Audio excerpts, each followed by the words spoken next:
നമുക്കിപ്പം ഇപ്പോൾ കൗൺസിലർ ഗായത്രി ബാബു ചേരുകയാണ്.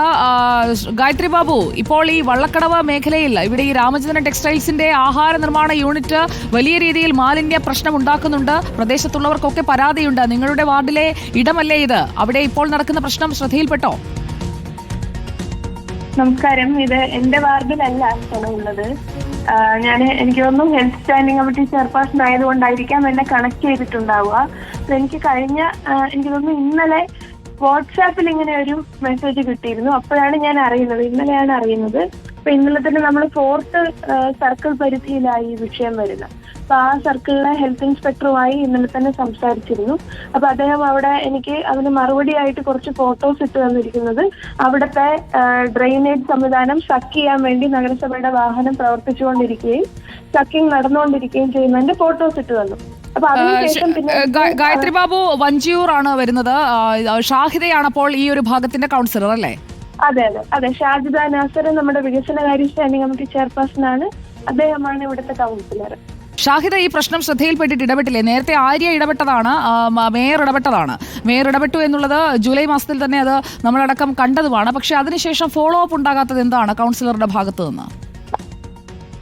എനിക്കറിയില്ല, അതിനെ സംബന്ധിച്ച് കൗൺസിലറോട് ചോദിച്ചാലേ നമുക്ക് അറിയാൻ കഴിയും. പക്ഷെ അവിടെ വലിയ ബുദ്ധിമുട്ടാണ്. ഗായത്രി, ആ ദൃശ്യങ്ങൾ കാണുന്നില്ലേ? അവിടെ നമ്മളെ നേരിട്ട് ചെല്ലുമ്പോഴും വലിയ ദുർഗന്ധമാണ്. 10-30 കുടുംബങ്ങൾ ഉള്ളതാണ്. അപ്പോൾ ഒരു വാർഡൊക്കെ പരിപാലിക്കേണ്ട കൗൺസിലർ ഇങ്ങനെയുള്ള ഒരു വിഷയത്തിൽ ശ്രദ്ധിക്കാതെ മാറി നിൽക്കുന്നത് എന്തുകൊണ്ടാണ്? ടെക്സ്റ്റൈൽസിന് വേണ്ടി നിൽക്കുകയാണ് എന്നൊക്കെ നാട്ടുകാർ പറയുന്നുണ്ട്. നാണക്കേടല്ലേ? ഇന്നലെ എനിക്ക് പരാതി ഒരു ചിത്രം മാത്രമാണ് എനിക്ക് പരാതിയായി വന്നത്, അല്ലാതെ ഒരു റിട്ടൺ കംപ്ലൈന്റ് ഒന്നും വന്നിട്ടില്ല. ഇപ്പോഴൊന്ന് നോക്കൂ, ദൃശ്യങ്ങളൊന്ന് നോക്കൂ. ഇപ്പോൾ ദൃശ്യങ്ങളൊന്ന് നോക്കൂ. ഞാൻ റിപ്പോർട്ടർ കണ്ടോണ്ടിരിക്കുകയല്ല, ഞാൻ പുറത്താണ്. ഗായത്രി, മൊബൈലില്ലേ കയ്യിൽ? യൂട്യൂബിൽ കാണാം. ഈ ദൃശ്യങ്ങളൊന്ന് കാണണം. നോക്കണം നിർബന്ധമുണ്ടോ?